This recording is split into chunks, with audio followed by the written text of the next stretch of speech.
SER Podcast. En la vista de luego hablaremos de Israel, de la ONG Human Rights Watch, que ha emitido un informe que acusa a Israel de crímenes de apartheid. Hablaremos con su responsable en Europa, Bruno Estaño Ugarte. También vamos a hablar con Gervasio Sánchez, de los periodistas muertos en Burkina Faso, Daniel Beraín y Roberto Fraile, que han recibido sepultura estos días. Si merece o no la pena seguir haciendo este trabajo para una sociedad que no escucha, que no le parece interesar la verdad. También hemos hablado con Jordi Armadans de Fundipau para estudiar el gasto militar, que en un año de pandemia como el 2020 ha llegado casi a los $2 billones.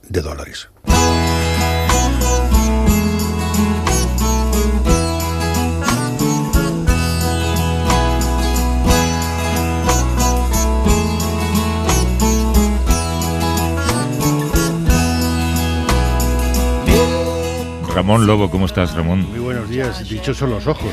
Oye, -2 te quedan, ¿no? -2, sí. -2 para votar, primero, por si acaso, Sí. y después a la vacuna. ¿Sabes cuáles? No sabes cuáles, claro. No lo sé. Supongo que será la AstraZeneca, a mí me da igual. Bueno, tampoco hay que ponerse así varita a estas alturas. No, yo la que me pongan lo agradeceré mucho. Sí. ¿Es justo el día de las elecciones ahora que lo tienes? Sí, yo no ¿Vas sé a si yo creo que es un truco. A ver si me liquida el trombo antes de votar, pero voy a votar antes del trombo. No extiendas bulos. No, si es broma. Las vacunas son muy seguras y me pondré la que me toque convencido de sus propiedades. Pero no vas a cambiar de actitud, digamos, ni de comportamiento, ¿no? A pesar de que, bueno, pues ya estás parcialmente cubierto, digamos. No, en principio voy a seguir igual. Si es la AstraZeneca, esperaré a la segunda dosis, que hay un poco de lío, porque parece ser que los que estamos por encima de 60 sí tendremos la segunda dosis, y los otros, pues hasta dentro de 2 o 3 semanas no se decide. Bueno, pues cuando tenga la segunda, que si es AstraZeneca será en agosto, pues quizás en agosto haga un primer viaje a Francia para hacer una pequeña inspección con Bru Rovira. Agosto puede ser un mundo distinto, ¿eh? Ojalá. Yo no me he acostumbrado a la mascarilla, pero tengo tantas medidas de seguridad que no sé cómo voy a hacer para levantarlas. Es poco a poco, supongo, ¿no? Pero sí me atreveré a hacer cosas con vacuna, como por ejemplo subir a un tren, que no subo a un tren, o meterme en un cine, que no me meto en cines, o un avión. Exacto, un avión o un restaurante que no entro. No has entrado todavía en ningún restaurante. No, sí, hay terraza y terraza con separación. Si no hay separación no me siento. Sí. No, está bien. Cuanto más medidas, mejor. El ritmo de vacunación en abril ha subido muchísimo. Hay que reconocer que se ha hecho bien, ¿eh? Casi el 30% de la población está vacunada. Sí, hay 2 datos que indican que la cosa va bien. Uno es que van llegando vacunas de todo tipo, y 2, que Ayuso no culpa al gobierno de falta de vacunas. Eso es verdad. Bueno, tú no tienes que ir al Zendal, ¿eh? No, estaba preocupado con el Zendal porque para mí es muy difícil ir ahí. Tendría que coger un taxi porque o dos trenes, no sé, es un lío para ir. Volver es más fácil. El campo del Atlético de Madrid, bueno, no hubiera sido lo mejor, pero yo no tengo nada contra el Atlético, aunque soy de Madrid, y me toca el antiguo Palacio de Deportes, que está bien, me toca bien. Bueno, pues cuídate, tienes que estar atento a los síntomas. A lo mejor te pones un poquito malo al día siguiente, pero no pasa nada. No, yo como soy hipocondríaco los tengo antes de la vacuna. Exacto, ya, ayer cuando me lo contaste, déjame que lo cuente, recibes el SMS y te lleva a una página web, el enlace, en el que tienes que poner si aceptas, rechazas o retrasas la cita para vacunarte. Y me dijiste que estabas tan nervioso que te tenías que asegurar de que pulsabas el botón correcto si voy a rechazarla. No, es muy fácil, está muy bien organizado, por lo menos esta parte, y bueno, y muy contento. Bueno, venga, empezamos con nuestro. Vamos. Nobody knows how to say goodbye. It seems so easy till you try. Then the moments passed you by. Nobody knows how to say goodbye.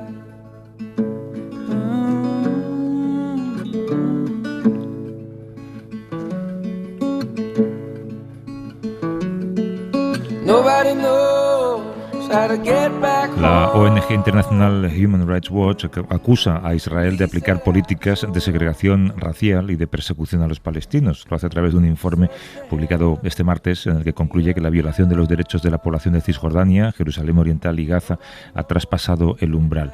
Esta ONG va a trasladar este informe a la Fiscalía del Tribunal Penal Internacional. Es difícil de comprender que un pueblo tan perseguido ahora esté acusado de apartheid directamente, ¿verdad?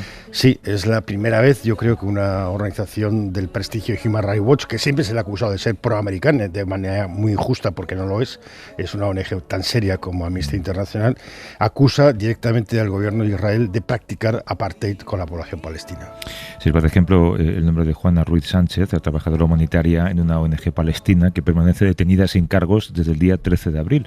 De acuerdo con la ley israelí, Juana podría permanecer arrestada para ser interrogada hasta 75 días sin necesidad de que se presente una acusación formal en su contra, ¿no? Sin saber por qué se la acusa ni nada, y es una europea con pasaporte español, protegida por la Unión Europea, calcula lo que pasa con los palestinos. Es un estado terrible, ¿no? Porque no se cumplen las leyes, hay una campaña permanente de expulsión de la gente de sus casas, de conquista del agua, que es fundamental en esa zona. Lo hemos hablado otras veces con el caso de los beduinos, y da igual. Y lo del Tribunal Penal Internacional, pues queda igual, porque Israel no reconoce ese tribunal y Estados Unidos tampoco. Y mira, el proceso de vacunación, ¿no? Es un territorio que ocupas, pero no te ocupas de la gente que has ocupado. No, ¿verdad? que es una obligación de los acuerdos de Ginebra, de las convenciones. Además humanitaria y de sentido común, y solamente se están vacunando a aquellos palestinos que van a Israel a trabajar, no a los que se quedan en los territorios ocupados. Nos acompaña Bruno Estaño Ugarte, que es director ejecutivo adjunto de Human Rights Watch. Nos atiende desde París. ¿Cómo estás, Bruno? Buenos días. Buenos días, encantado de estar con ustedes. Con vuestro informe presentáis una investigación muy detallada sobre la realidad que viven diariamente miles de palestinos. Haznos un poco un marco de esa realidad. Pues sí, hemos publicado un informe que en más de 200 páginas hace un análisis legal primero de lo que consideramos es una política general del gobierno de Israel de mantener la dominación de los israelíes judíos sobre los palestinos. Y al hacer este análisis legal hemos llegado a la conclusión de que en el territorio que ocupa y que domina el gobierno israelí se conjugan los tres elementos del crimen de apartheid, que son un intento, un contexto y actos inhumanos, además como los dos elementos del crimen de persecución. Y esto es para que los israelíes judíos puedan ser metódicamente privilegiados con respecto a los palestinos, con respecto al acceso a el agua, la educación, la vivienda, la infraestructura, los derechos civiles, políticos, y eso entonces nos ha llevado a esta determinación. Sabemos que obviamente hay un cierto oprobio que se le adjunta a este término de apartheid, y no estamos haciendo una comparación con África del Sur, son situaciones totalmente distintas. Pero es evidente que hoy en día, sobre todo en los territorios ocupados palestinos, Gaza, la Cisjordania y Jerusalén Oriental, existe el crimen de apartheid, así como el crimen de persecución. Bruno, pero son crímenes de lesa humanidad, son acusaciones muy graves contra Israel. Sin duda, son acusaciones muy graves, y esto es porque hemos hecho un análisis muy detallado de todas estas políticas y prácticas. Esto va desde la demolición forzosa de las habitaciones de los palestinos, al mismo tiempo que se le confieren permisos de construcción a los colonos israelíes judíos en los territorios ocupados palestinos. Al mismo tiempo, el hecho de que un palestino que vive en Gaza no se puede reubicar o no puede realizar una reunificación familiar con su familia en Cisjordania.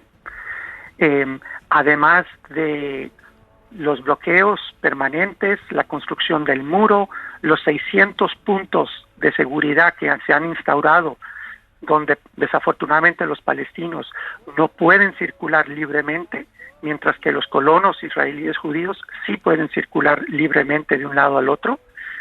Todo eso se conjuga en este sistema que llamamos de dominación, al cual se le suma el crimen de apartheid y el crimen de persecución. Esta no es la primera vez que se le acusa al gobierno de Israel de cometer estos crímenes. El año pasado ya un grupo Yesh Din, un grupo israelí de derechos humanos, llegó a una conclusión similar, y en enero de este año otro grupo de derechos humanos israelí, B'Tselem, llegó a otra conclusión similar. Pero además habría que recordar que al menos 3 ex primer ministros de Israel, Yitzhak Rabin, Ehud Barak y Ehud Olmert, así como el anterior jefe del Mossad, Meir Dagan, todos han alertado que si Israel no cambiaba de sus políticas o prácticas, podía cruzar un umbral y constituirse en una situación de apartheid. Y entonces nosotros, al hacer este análisis, este estudio muy riguroso, pues hemos llegado a la misma conclusión, con una diferencia. Para nosotros ese umbral ya se cruzó.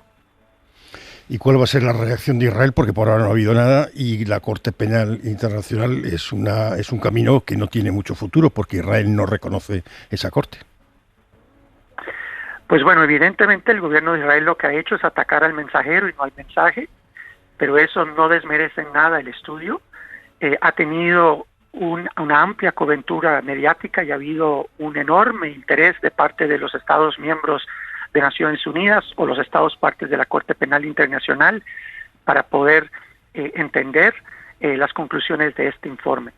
En torno a la Corte Penal Internacional, lo que hay que tomar en cuenta es que Palestina sí es un Estado parte del Estatuto de Roma, que es obviamente el instrumento que rige a la Corte Penal Internacional, y que por lo tanto, si se están cometiendo crímenes de lesa humanidad en los territorios palestinos ocupados, pues entonces la Corte Penal Internacional tiene esa jurisdicción.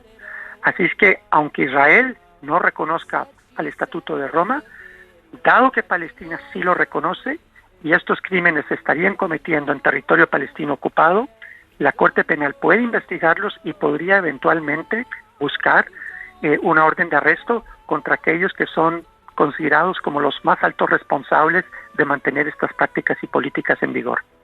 Cada país debería revisar también su relación con Israel, igual que en su día cada país tenía una relación individual con Sudáfrica en la época del apartheid. Nosotros no estamos llamando a un bloqueo diplomático de Israel. Lo que sí estamos llamando, sin embargo, es que los países que, por ejemplo, le vendan armas a Israel, revisen esas ventas de armas para ver si esas armas van eventualmente a unidades del ejército israelí que puedan ser cómplices en la comisión de estos crímenes. También estamos buscando que los países que tengan, por ejemplo, jurisdicción universal, que es el caso de España, por ejemplo, puedan eventualmente iniciar casos y procedimientos contra aquellos responsables por mantener estas prácticas y políticas.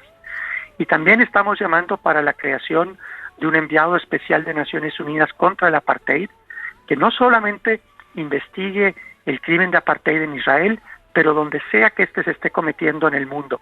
Por ejemplo, anteriormente en este año hemos determinado que el crimen de apartheid se está también cometiendo, por ejemplo, contra los Rohingya en Birmania, de parte de la Junta Militar en Birmania. Bruno Estaño Ugarte, que es director ejecutivo adjunto de Human Rights Watch. Gracias, Bruno. Un abrazo. Muchas gracias. Igualmente. Adiós. Nobody knows how to say goodbye. It seems so easy till you try. Then the moments passed you by. Nobody knows how to say goodbye. ¿Tú, Ramón, conocías a David Birain y a Roberto Fraile? Sí, a David sobre todo. Con David coincidí en 2003 en Irak. Me ha hecho gracia ver el féretro con su cuerpo llevado por soldados españoles después de descender de un avión militar español, después de que David y casi todos los que nos hemos dedicado a esto, no hemos tenido mucha relación con defensa, que nos impedía dormir en los cuarteles, aunque estuviéramos en sitios complicados. A David le pasó en Irak, le pasó en Afganistán, y porque esto da igual que gobierne el PSOE, PP, me refiero a mi época, ahora igual es distinto, no lo sé, pero que no nos dejaban dormir dentro. Pero sí, Trillo organizó una excursión de periodistas amigos a Diwanilla, eso sí pudieron dormir dentro. Y no sé, para mí David y Roberto pues son los no sé, personas que realizan un trabajo que creo que es muy importante en la sociedad, que cuando nosotros lo hacíamos, cuando Gervasio sigue, ¿no?, haciéndolo, trabajamos para una sociedad que parecía que estaba interesada en estas cosas y unos medios de comunicación que parecía que estaban interesados en estas cosas. Y unos directivos de medios y de unos comunicación. Directivos que enviaban periodistas a sitios lejanos, les dejaba estar un mes, como en mi caso, para poder contar una realidad. Ahora David y Roberto pertenecían a otra generación de periodistas que tienen que pagárselo ellos, que no tienen garantía de que ni siquiera les vayan a coger el teléfono, para una sociedad que ahora mismo no le interesa ni la verdad, y a unos directivos que solo le interesan los rating y llenar los programas de televisión de gente que se insulta.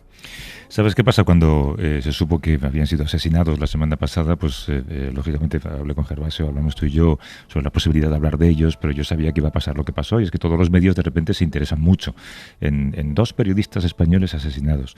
Luego vi hace un par de días la nueva película de Fernando Trueba, de la que hablamos ayer, ¿no? El olvido que seremos. Y es una película que refleja el dolor de la pérdida de hombres buenos, básicamente, y además hay una secuencia final maravillosa que habla del dolor. Y claro, a mí me molesta que nos llevemos las manos a la cabeza durante unos días, medios a los que seguramente no les interesa ni siquiera el país en donde estaban ejerciendo su cobertura, pero luego pasas página y te olvidas de ellos, ¿no? Y sin embargo el dolor queda para gente que está toda la vida, o que iba a estar toda la vida con ellos, ¿no? Sí, para sus padres, familia, para sus hermanos, sí, para sus amigos, ¿no?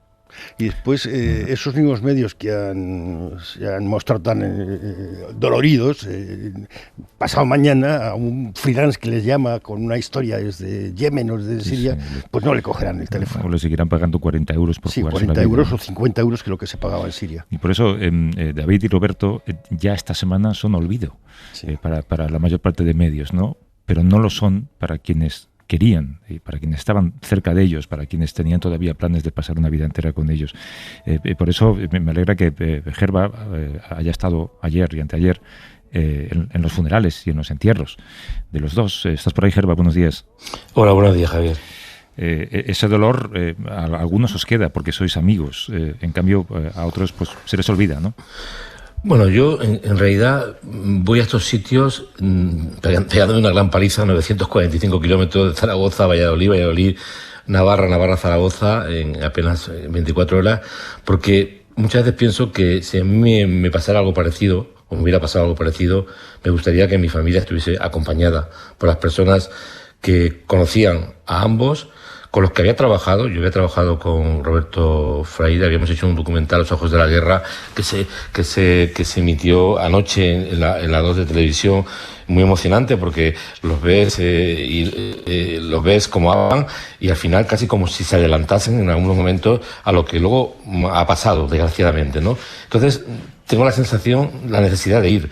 Y bueno, el viernes me pegué 4 horas de viaje hasta Valladolid en coche, llegué a las 10 en punto al borde del cierre, digamos, del toque de queda, y me encontré con la pareja de Roberto y con 2 amigos íntimos, Sergio Caro y Luis de Vega, y el director de Los ojos de la guerra, Roberto Lozano. Estuvimos recordando, cenando, hablando y bebiendo hasta altas horas de la madrugada. Y ayer por la mañana me acerqué al tanatorio para saludar a los 2 hijos de Roberto, ¿no? De 15 y 13 años.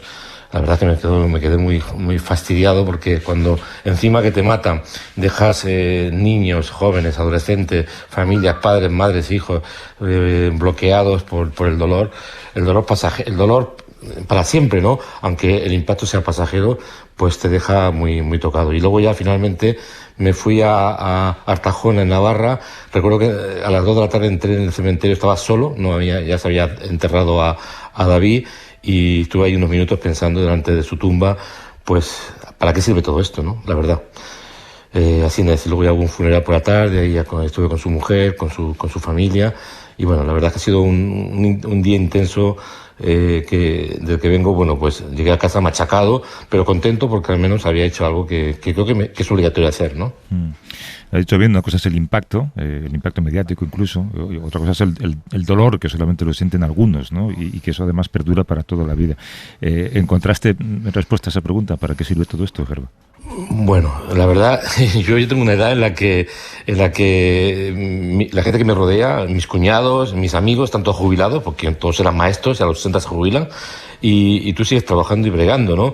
Y yo, fíjate, a pesar de que soy súper crítico con este oficio, que cada vez lo veo mucho peor, en condiciones cada vez más difíciles, en la que casi imposible trabajar, en el que si yo hubiera empezado con 25 años o 24 años que tenía, bueno, cuando hice mi primera gran cobertura en Centroamérica, no tenía ninguna posibilidad de seguir, porque económicamente es inviable totalmente, y eso que tanto David como Roberto estaban en una situación mucho mejor, porque estaban trabajando para Movistar, en varios reportajes, y eso les permitía pues trabajar con bastante más garantía que la inmensísima mayoría de los periodistas, de cual sea su especialidad, que trabajan en zonas de conflicto. Entonces, bueno, la verdad, yo creo que sigue valiendo. Una sociedad sin una buena salud informativa va directamente al fracaso, es fácilmente manipulable, y sinceramente tengo que decirlo con mucho dolor. Sé que cada vez que digo esto hay gente que se cabrea, pero me da igual. España no tiene una buena salud informativa. Se ha demostrado durante la pandemia, se ha demostrado en estas coberturas durísimas, se ha demostrado la manera de tocar los temas, y esto es gravísimo. Cuando no se hace periodismo de investigación, de fondo, de profundidad, estás errando el tiro. Y creo sinceramente que los medios de comunicación en general deberían poner más énfasis en trabajar las historias que ocurren más allá de nuestras fronteras físicas. Incluso dentro de nuestras fronteras físicas, porque aquí tampoco se hace mucho trabajo de calle. Gerba, ¿a ti no te pasa que cuando matan a un amigo te acuerdas de todos los amigos que han matado? Bueno, yo anoche estaba viendo Los ojos de la guerra y después Morir para contarlo, y en un momento determinado empecé no solamente a recordar, es que lo tengo fresquísimo todo. O sea, desde el año 98 que mataron a Luis Valtoña en el Congo, que no murió como periodista, murió como miembro de Médicos del Mundo, pero que realmente él quería ser fotógrafo, y era casi un hijo para mí. Hasta la muerte de Ricardo Ortega, en esos 6 años murieron 6 periodistas, entre ellos grandes amigos nuestros, ¿no? Como Miguel Gil o como bueno, sí, justamente sí, pero yo me refiero más. Sí, Juancho, por supuesto, fue en Panamá en el 89. Bueno, imagínate, yo estuve cenando con Juancho 48 horas antes de que lo matasen, ¿no? En Santiago de Chile. Pero es verdad que en esos 6 años hubo, y de repente en 2004 se acabó el número de muertos, ha habido secuestros durísimos, ha habido incidentes muy serios. El pobre Roberto Freile fue herido gravísimamente en Alepo, pero no ha habido muertos, porque al fin y al cabo, aunque te hieran, te secuestren, puedes volver a empezar de nuevo, ¿no? Pero cuando te matan, la muerte evidentemente es el fin, ¿no? Y uno se lo plantea, ¿no? ¿Qué pasa, no? ¿Qué hubiera ocurrido? Yo ayer en la morgue, en el tanatorio, viendo los ataúdes, viendo el dolor en los familiares, viendo cómo lloraban la gente que le quería, piensas, ¿vale la pena todo esto? Vuelvo a insistirme, ¿no? No sé si vale la pena o no vale la pena. Y luego también, realmente, hay zonas del mundo en donde cada vez es mucho más complicado trabajar, ¿no? En Burkina Faso hace 5 años no los hubieran matado, los hubieran canjeado por dinero, porque eran mucho más valiosos vivos que muertos, ¿no? Yo creo que me ha parecido increíble lo que ha pasado, como estos tipos que los secuestraron no entendieron que valían un montón de dinero, que podían haberlos canjeado por dinero y no matarlos vilmente, porque ni siquiera han hecho un circo mediático de la muerte, como hicieron en Siria con algunos periodistas que fueron ejecutados vilmente ante todas las cámaras, ¿no? No lo entiendo, la verdad es que no lo entiendo, y sobre todo no sé cómo vamos a salir de esta situación si los medios de comunicación no invierten en periodismo de profundidad. Gervasio Sánchez, un abrazo, Gerba. Hasta luego. Muchas gracias, Gerba. Muchas gracias. Hasta luego.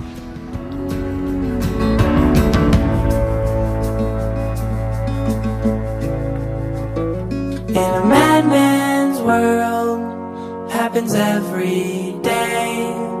I don't understand why the rules can't change. Veo, Ramón, que estás ampliando tus horizontes musicales. Sí, no me gusta mucho el rap, pero aquí el rap te lo meten despacito. Es una canción contra las armas de fuego en Estados Unidos que puede ser ampliado a cualquier arma de fuego en cualquier parte del mundo. Es verdad. Y el año pasado, que es el último año del que hay datos, el gasto militar mundial creció hasta los casi 2 billones de dólares, aumentó un 2,6% respecto a 2019. Ya quisieran muchos que su sueldo hubiera aumentado un 2,6%. Son datos del SIPRI, que es el Instituto para la Investigación de la Paz Internacional de Estocolmo, publicados esta semana. Los 5 países que más gastaron fueron Estados Unidos, China, India, Rusia y Reino Unido. Sí, nos falta Francia para tener el Consejo de Seguridad al completo. Los que dirigen la paz son los que también fabrican más armas, aunque aquí el gasto militar incluye armas y sueldo de los militares, o sea, no solo incluye armas. No solamente Estados Unidos, China, India, Rusia y Reino Unido han incrementado su gasto militar, insisto, son los que más.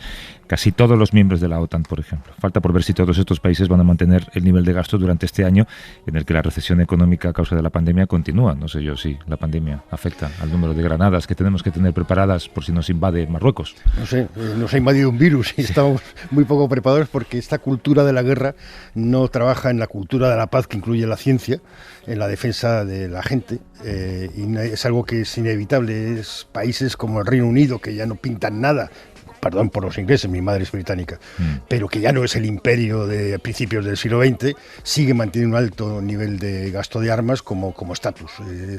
Es muy difícil cambiar esta mentalidad.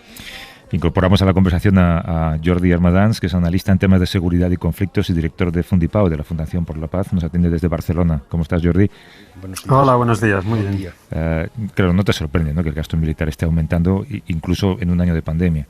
No, la verdad es que no, porque si miramos no solo de 2019 a 2020, sino miramos los últimos años, vemos que es un 9,3% más que en 2011, es decir, que lleva tiempo subiendo. Pero si vamos a 20 años antes, es decir, 2 décadas, digamos que son 20 años subiendo sin parar. Ha habido algún año que ha habido un ligero descenso, pero en general es una tendencia alcista desde hace 20 años.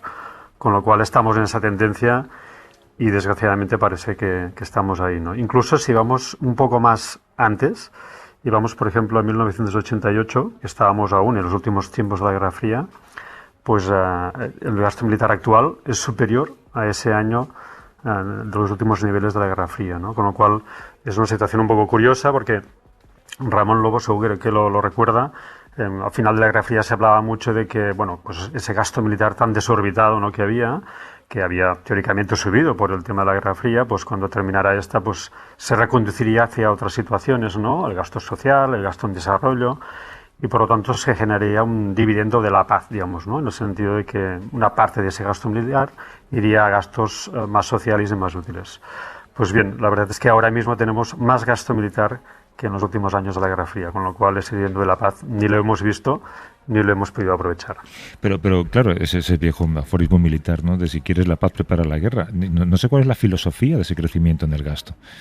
No hay mayores riesgos de acontecimientos militares en perspectiva, ¿no? Sí, además digamos, lo grave en este sentido es que, digamos, teóricamente, si ahora preguntáramos a los ministros y ministras de defensa de todo el mundo ¿por qué dedicáis ese gasto militar tan alto?, todos responderían que porque hay riesgos, porque hay amenazas, porque si pasa eso, porque si pasa aquello. Lo grave es que hay amenazas que no es que sean teóricas, sino que son reales, que cada año se producen, ¿no? Y cada año pues hay millones de niños que mueren por falta de alimentación, hay millones de personas que mueren por enfermedades que pueden ser perfectamente curables, pero no tienen suficientes sistemas de salud. Es decir, hay amenazas reales que se llevan la vida de millones de personas, ante las cuales decimos que no somos capaces de hacer nada y nos resignamos a que, bueno, no hay suficiente dinero para ello, ¿no? Pero en cambio sí que dedicamos pues casi 2 billones de dólares al gasto militar, y eso es una grave contradicción, porque de alguna manera si tuviéramos defensas suficientes hacia las amenazas reales que se llevan la vida a la gente, pues podríamos luego distraernos, si quisiéramos, en hacer cazabombarderos, en hacer bombas, en hacer otras cosas que para mí no tendría ningún sentido, pero en el fondo estarían cubiertas realmente las amenazas que matan a la gente. Pero la verdad es que esto no lo hemos conseguido aún, con lo cual dedicarnos a la destrucción cuando no tenemos la defensa de la vida humana solucionada es realmente una barbaridad. Pues no es curioso porque en una cultura de paz, digamos, se beneficia no solo todo el país, o sea, digamos España, ahora hablaremos de España, cuál es nuestra situación, pero no solo nos beneficiaríamos todas las empresas españolas en trabajar por la paz de otro país, en construcción, sino se beneficiaría toda la sociedad del país receptor.